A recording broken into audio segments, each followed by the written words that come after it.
Hello, and welcome back to Andy's Library. I am going to be filming a little late my mid-year freakout.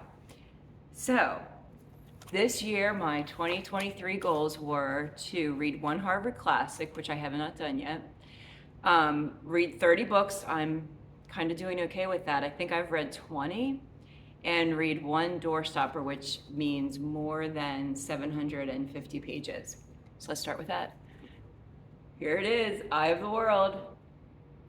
I read this. This is the beginning of a 14 book series, which everyone loves. And I think, if I'm understanding this correctly, Robert Jordan started it and then Brandon Sanderson finished it. And I'm not sure that I'm going to finish the series. I'm actually not going to, but this book was really good. I enjoyed the way he wrote. His imagery, his sentences were beautiful, and it pulled you in. I really liked his writing. I just don't think I'm going to continue the story because it is 14 books long, and I enjoyed this. So that's fine. We're just going to end there. I did read 2 books from my 100 books to read before you die. I read 2 books from that. The first one was Diary of Anne Frank, which was heartbreaking to read because she was so funny and such a constantly getting in trouble. It was her and all these adults, and just so talkative and just mad at her mom or mad at her sister. It was such a sweet book, and then knowing that what's going to happen at the end, that she's going to be captured and killed, it was hard to read. I read it slower and slower as I got closer to the end, just because just knowing what's going to happen. So that was really tough to read, but really important to read. Everyone should read that book. And then I also read I Know Why the Caged Bird Sings by Maya Angelou, and this was on my poster to read. This book was also heartbreaking for so many different things that she endured. And then just all of the things she had to try and understand as a child about racism and just all this hatred focused on her and her family that she absorbed and had to understand. Really, most of this takes place in the South. And I think she's like maybe 18 when this book ends. So there's just so much that she overcame in this short amount of time. But again, beautiful imagery, beautiful book. Everyone should read that book. It does belong on that 100 books poster. It was just gorgeously written. I cried at least 5 times. And I think I will reread. That's a book I will reread year after year. Some other highlights of my year. I read, let's see here, Madame Bovary. That was crazy. She couldn't stop making poor decisions, and her life got more and more melodramatic and tragic. And you found yourself reading it faster and faster and just going, oh, please stop. No more. And yeah, and then this unbelievable climax. Not unbelievable because of course it's going that direction, but it was so, like, you just found yourself reading it with like increasing horror, like, what are you doing? So I definitely recommend Madame Bovary. No Ordinary Times, which was a nonfiction book about America's role domestically during World War II. It was by Doris Kearns Goodwin.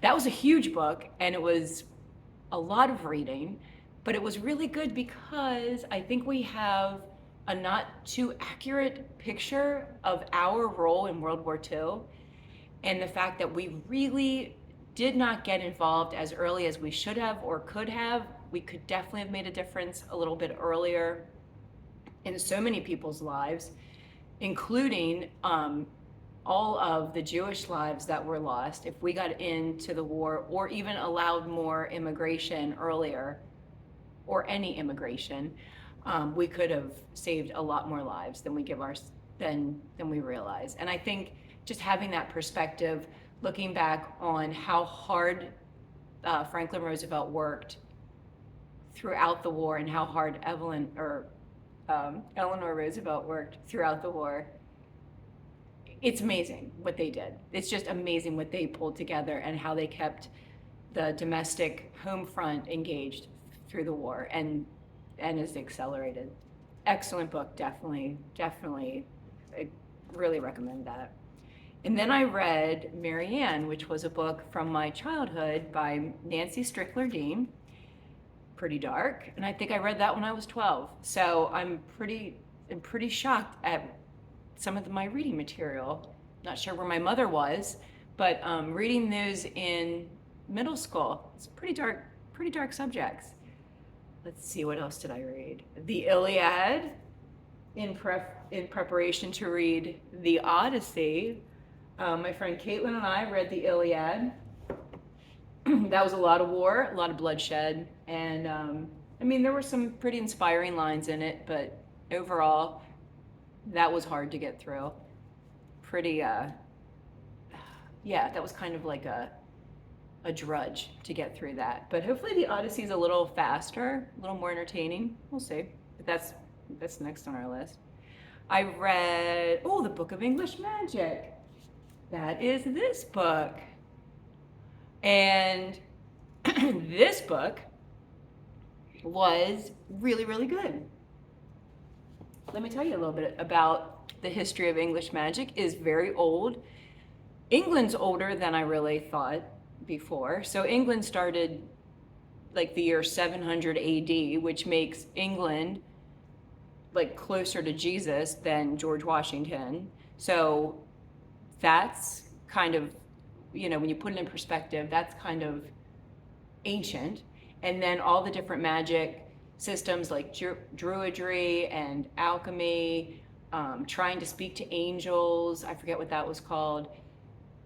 All that is so ancient and just really interesting to read about that. Plus the fact that like J.K. Rowling used alchemy kind of as an inspiration for her magic system in Harry Potter, which I haven't read, but that is on my list.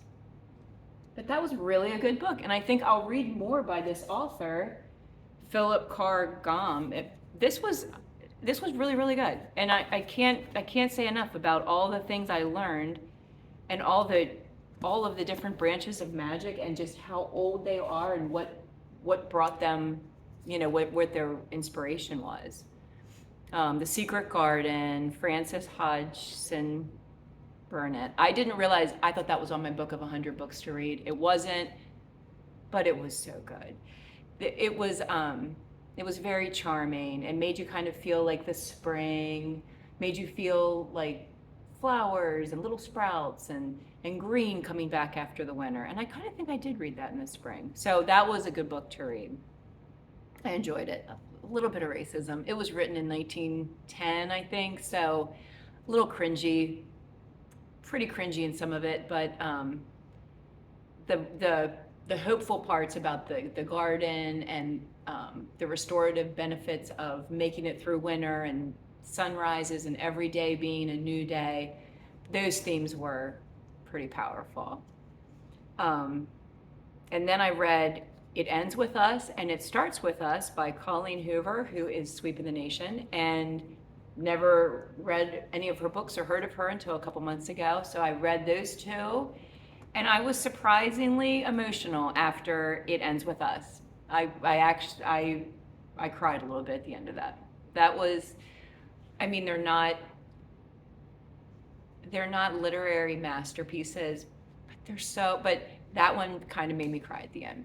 So it was very, very heartfelt. And that is about all I want to talk about. So I've got some more goals. I still have about 10, 15 books to read before I hit 30, which I'm feeling really good about. I still have to read one of the Harvard classics, and I'm working on that. And I think I'm on pace to get rid of, unhaul more books than I bring on board. So fingers crossed. And I hope that you enjoyed my Freakout. Sorry that it's a month late, but I didn't cheat. I only said books I read by the end of June. All right, have a great rest of your year, and I will see you soon. Oh, like and subscribe. Bye.